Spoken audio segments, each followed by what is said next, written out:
Welcome to WMEH. I'll be your server tonight, Miko Espino, and this is Daniel Escobar. And welcome back to this week's episode of Warrior Weekly.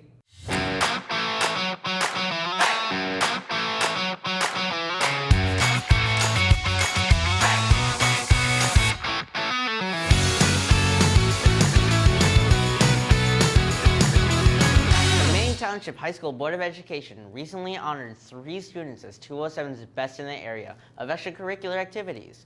Congrats to Maine West honoree Fatima Hernandez for this honor due to her passion for collaboration, positive attitude, and creativity. She's a part of the cheer team, student voice committee, and class council, and so much more. Thank you, Fatima, for being a great role model for the Maine West community. On Thursday, April 3rd, the Spring Improv Warriors show took place in R207. The students showcased their amazing talents through unscripted comedy. Their group ranges from all grades and auditions are open to anyone. And now to Liana for this week's sports update. What's up, Warriors? I'm Liana with this week's sports update. On April 3rd, the varsity boys volleyball team won their season's opener against Conant with a final result of 2-1. On Saturday, April 5th, the girls varsity soccer suffered a loss against Lincoln Park, 9-0. Also, on April 7th, the varsity boys water polo got a win over Vernon Hills, 15-8. On Tuesday, April 8th, the girls softball team were able to get a win against New Trier, winning 4-3. That's all for this week's sports update. And now to Sonny with a check-in with the girls softball team. This is Sonny, and we are checking in with the girls softball team about the team's goals and progress as the last semester is coming to a close. So last season we went 9-0 in conference with a total record of 19-4. So our goal this season is to again win conference, but also go further, hopefully with the regional championship. This season I really hope that we make it far in the regional games and stuff. We've gotten really close these past 2 years, and we have some really big competition and stuff because it's our last year of a bunch of girls playing all together. So it'd be super exciting. So far this season, the biggest challenge has been the weather. We've only gotten 2 games in so far, and we've had about 2 or 3 games canceled because of the weather, which is unfortunate, but we're still going strong. I think that we work off each other a lot. So if one person's having a bad day or a tough practice, you just look at another teammate who's having a good day. That always helps get through a tough practice. Come support our girls throughout this season.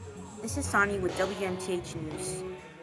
The Science Olympiad team is a club that blends math and science together. To tell you more is Joe. The Maine West Science Olympiad team is a club that focuses on taking the skills learned in science and math classes and using them to create physical builds. Students who participate compete with the other schools for either builds or tests during their events. This year, students from the air trajectory, anatomy, helicopter, and robot events qualified for state. So I'm co-captain of Science Olympiad, and it's honestly helped introduce me to a bunch of people that I normally wouldn't have been in close contact with. So I just made a lot of connections this year that I otherwise wouldn't have made. This team not only strengthens your science and math problem-solving skills, but also has been able to connect students closer with other kids and teachers. So I've made some new connections with also some teachers that I normally wouldn't have been in contact with. Fostering different relationships and kind of strengthening that within my teachers. So already creating those connections with them and fostering that relationship was pretty beneficial in the long run. As the team gets ready to move on to statewide competition, students are making final tweaks and adjustments to prepare for the best possible outcome. So we're mostly just working on refining our project that we already have. And obviously the goal for this year is to place first at state. And yeah, we've just been working on making our project more accurate and consistent. We are trying to go for that first place at state. The Science Olympiad state qualifiers will compete this year on April 26th at McHenry County College. This is Joe Tramlin with WMTH News. And now to a special segment of In the Stacks, where we highlight books recommended by our librarians. Hello everyone and welcome to In the Stacks. Today we are here with Mr. Greenberg talking about the book Kindred by Octavia E. Butler and its depiction of making forced labor and slavery through a multi-genre lens. So, Mr. Greenberg, what is Kindred about? Kindred is about a woman named Dana who lives in 1970s California. She's a writer, and one day she starts to feel a little dizzy and ill, and she hits the ground, and when she wakes up she is in the 1800s on a plantation where she is saving a little boy who is connected to her family. Kindred, so basically Kindred is a graphic novel that also could be considered part of the sci-fi genre with its time-traveling elements. How does this multi-genre approach affect the way students will interpret the story? Well, they might interpret the story in a way where we all kind of carry some of our familial and hereditary pain with us through life at times. When Dana goes back to California to her home, she is bruised and beaten because of what happens to her in the slave-owning South, and students might want to think about what kind of trauma they might have in their past that they can pay attention to and possibly remedy and get over. How do you think this book gives the students a look into the past to learn more about slavery and racism? There are lessons that are worth learning about, so we learn how to treat each other fairly and with decency and not repeat the past. Thank you for watching In the Stacks, and thank you to Mr. Greenberg for talking about Kindred with us. Check it out in the LRC today. And now to this week's episode of the Main Minute, featuring your school's announcements in a minute or less. Welcome to the Main Minute. Attention seniors, get ready for an unforgettable Grad Night 2025 at Six Flags.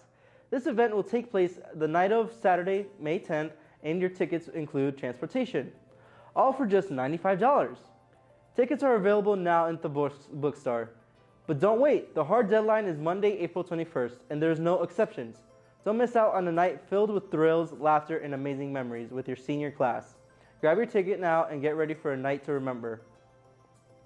The Student Voice Committee meets today at 7:45 in D105. Esports meets today at 3:30. The Computer Science Club meets tomorrow at 3. Thrift Club meets tomorrow at 3. National English Honor Society meets Friday in the LRC at 7:45. Maine West Student Ministry meets every Friday at 3:15 in A212.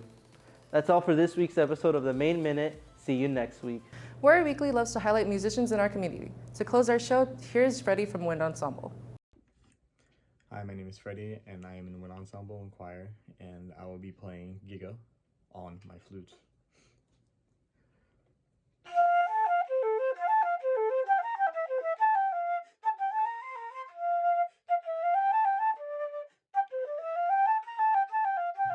Thank you for dining with us.